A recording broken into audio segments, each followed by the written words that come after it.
Good afternoon, everyone. Welcome to a Rangers Review player profile special as we discuss the latest recruit, Tochi Chukwuani, who, of course, arrived, well, it was confirmed yesterday, signing a 3.5-year deal for a fee in the region of around £4 million. And it brings me great joy to say that we're joined by someone who can give us an in-depth insight into how he got on at Sturm Graz. Jurgen Pucher from the Black FM podcast, which covers Sturm Graz in great detail, is joining us on the channel. Jurgen, how are you doing? Good to have you on. Hi, Derek. I'm fine, thank you. This lad that's arrived, of course, midfielder. Can you tell us a little bit about him? Are the Sturm Graz fans a little bit disappointed to see him leave? He spent just under 2 years with you guys. Yeah, most of them are quite disappointed because he, especially last season and the beginning of this season, had quite of his best time at the club. So he was improving a lot, especially also in Europa League, as you could see when Glasgow Rangers faced Sturm Graz in Graz. So I think this was a very good game of him. So we are a little bit disappointed because we saw some perspective and we thought he's one of the guys for the future, actually. Yeah. You signed him from Lyngby, of course. How much did the Sturm Graz pay for him initially? Do you know? Yeah, that's one of the arguments for the club, actually, to let him leave, because we bought him for a really little money. I thought it was 200k euros then. And so now selling him for almost 5 million euros or 4 million pounds is quite some business for the club, actually, especially in the situation Sturm Graz is at the moment. We want to save some money on the squad, actually, at the moment, because we don't play Champions League this season anymore. And we have some big infrastructure things going on. So the club and the owners are quite looking into the direction to save some money on the players, actually. Yeah. So what sort of midfielder is he? I've read that he can play as a number 6, as a number 8. What sort of position did he hold in that Graz team, and what sort of profile is he? He was the backup on the 6 for Goran Stankovic, which is kind of the top player on this position. But when he wasn't there, Tochi filled in, and he did very well, actually, when he did. And he could play, and that's what he did the most in the last months and weeks, is to play on the midfield left side in the diamond thing, which Sturm is actually playing in the recent years.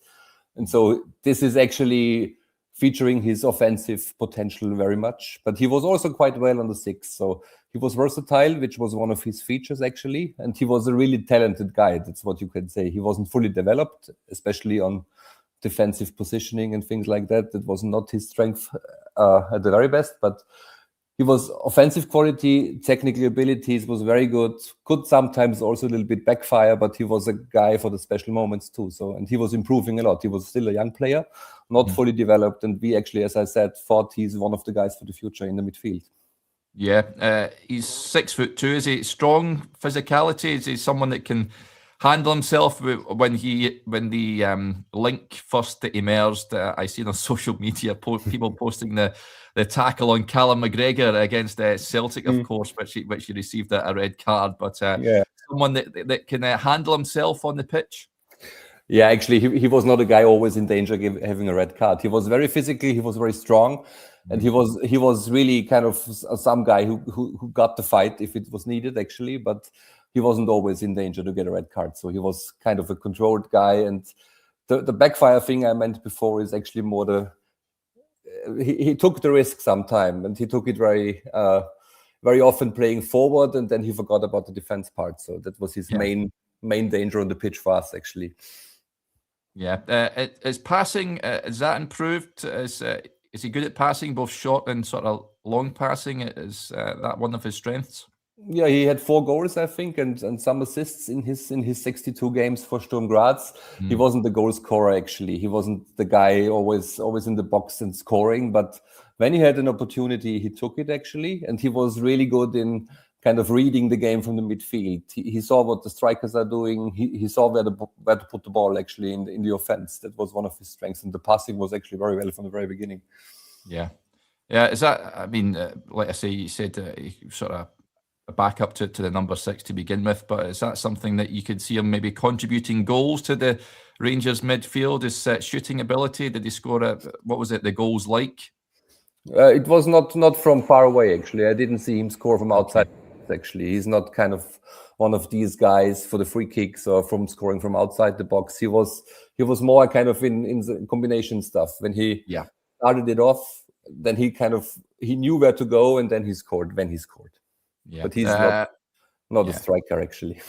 Yeah. Did he suffer any injuries when with Sturm Graz at all? Can you recall, Jurgen? Nothing serious, actually. Some little things, but there was no long break, as I can remember.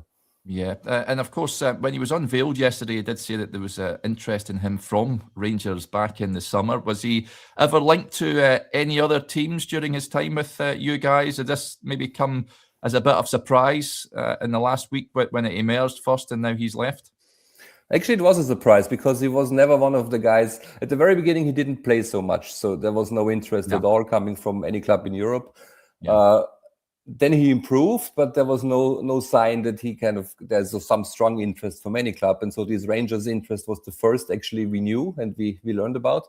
And then it was quite, the deal was done within some days, actually. We got to know it. Then there were some days of kind of medical checks and negotiations. And then he was gone. So it was quite surprising for the SK Sturm Graz fans, actually. So we didn't expect that. We expected other players in this winter to leave us, but not him. Yeah. Do you think, I mean, €5 million, £4 million is good business? You mentioned how little you paid to Lyngby. You managed to flip him and get a profit in. Is that good business, do you think, Jurgen? Yeah, it is good business. It was actually not the kind of manager we now have who kind of recruited him. It was the guy before him, but I think it's actually good business, actually. To pay nothing and get £4 million at the very end is not that bad. So for Sturm Graz, this is not nothing. Maybe there is for Rangers or Celtic in Glasgow, there are different sums coming up, but for us, it's good money. Yeah, and his relationship with the fans, did the fans enjoy watching him? Did they get on well with him? Actually, that's hard to say because you have to know from a media and coverage perspective, he was a very shy guy. So actually, we asked him several times to come into our podcast and have an interview. He always refused. So he didn't like to be interviewed at all. Maybe that could be a challenge for you too. So he was. I think there was one newspaper interview going on in all this time in Graz, and there was some kind of journalist talk to him after the training or around the training sessions, which was actually possible. A nice guy, a friendly guy. But there was no real connection to the fans. And so Sturm Graz has a kind of really active fan base, also interacting with the players a lot. But Tochi was too shy for that. So he actually was always second row after the game. He never kind of tried to interact with the fans so much. So I'm not sure what this would be about when he's a little older. Maybe it gets better. But for us, from a media perspective, he wasn't that interesting, actually. Oh, okay, no problem. And can you see, I mean, moving to Scotland and the physical nature of the game, the demands placed upon him? I mean, Sturm Graz are obviously a big club in Austria. Can you see him excelling and adapting to Scottish football and playing for a club the size of Rangers? Yeah, so because of the Europa League season this year, I watched playing Sturm Graz against Celtic and the Rangers this season. Yeah. So I kind of got into Scottish football a little bit this season, and I think with his kind of strong body, with his kind of features in physics and his technical abilities, I'm sure he can adapt, actually. So what I saw on the pitch from Rangers and Celtic, I think that should work for you. Yeah, let's hope so. And you guys, like you quite rightly said, I mean, you've played Celtic and Rangers in the Europa League. What's the ambitions this season, Jurgen, both domestically and in Europe? Do you think you can have a successful end of the season? We changed our manager some weeks ago, as you know, maybe. Yeah. We are the defending champion in Austria from the last 2 years. So fans are quite disappointed at the moment how the season goes domestically at the moment. In the Europa League, we try to have a nice finish in the last 2 games. So there is no expectation to come into the next round and to the next stage. In Austria, the league is quite tough this season. So every team is kind of struggling. All the good teams are struggling. So there's still a chance to improve and to have a nice position at the very end. But I think from my perspective and also from the perspective of the new coach and the club owners is to kind of recover, have a nice spring season and finish as good as possible. and then rebuild the squad a little bit in summer to restart next season. Yeah. So it's something. It's after the 2 titles, the last 2 seasons. It's some in between season at the moment. Yeah. Okay. And before I forget, set pieces have become a big thing for Rangers. They recently employed a set piece coach. Is Tochi someone that adds a threat from set pieces that Rangers can look at, maybe using him and his physicality and his height set pieces, do you think? I guess so. He was quite strong with the head, and he is really kind of, when he is going into the box and when he's there, he has a presence there. So I think so. Yeah. Too, yeah. Interesting. Well, it's been great having you on, Jurgen. Thank you very much for giving up your time to give us some insight into Tochi. I really appreciate it. Thank you much. There you go, folks. A bit of insight into Rangers' latest recruit. Hopefully you enjoyed that, and we'll speak again soon. Bye for now.